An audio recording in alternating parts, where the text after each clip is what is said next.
the confrontation finally happening was really so much fun. And I loved watching Jim work out how he was going to come into the room. And, you know, he does something really playful with it where you're like, oh God, no. Oh, wow. It's not going to happen. Oh, no. Oh, wow. There it is. Yeah.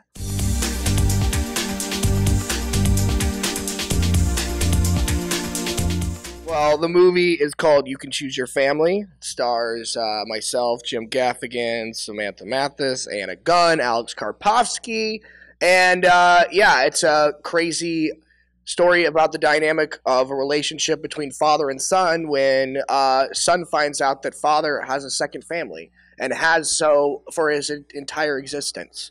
And he uses it to his benefit. You know, I mean, him and his father don't have the best relationship. And so now he's utilizing this knowledge to get what he wants out of life. But he comes to find out when you do things like that, it bites you in the butt. Yeah, doesn't always work out so well. Exactly.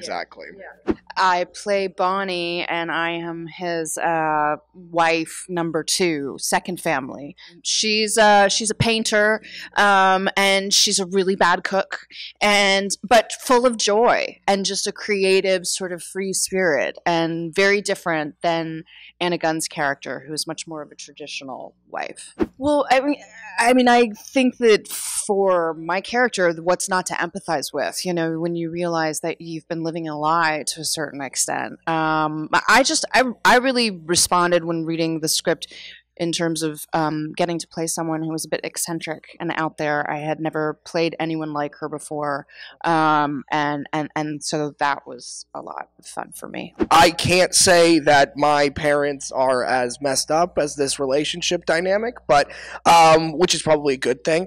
But I enjoyed kind of battling with that. You know, that's the great thing about acting is you get to play something that is not in your real life. And yeah, so you know, I think with Philip's kind of smart, quirky attitude, where he's always kind of combating against what Jim says and stuff. I mean, I'm kind of like that as well. So that's what I would have in relation to good old Phil. God, you know, I mean, I just loved getting to know him, you know? I mean, it's great when you're able to come out of a film and actually be friends with those people afterwards, you know? And I definitely got that. So, you know, he's significantly older than I am, but we still have a lovely relationship.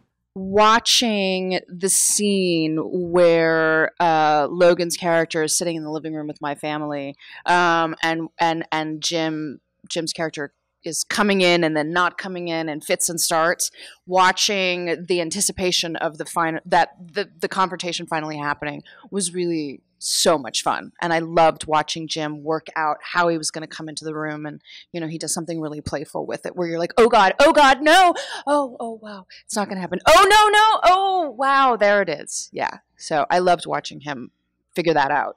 One of the things that I love is this father-son relationship. And whilst it's so antagonistic in the beginning, I think that through discovering really not so great things about his father, that your character learns to have compassion for your father being a human being. Yeah. And I think that we all come up against those moments in our lives where our parents come off the pedestals, or also you know, we take them out from under our feet and just acknowledge, like, you know, they were someone else's kid too, and they didn't get everything that they needed. And you realize that Frank didn't get everything that he needed from his father, and you have compassion for your parents.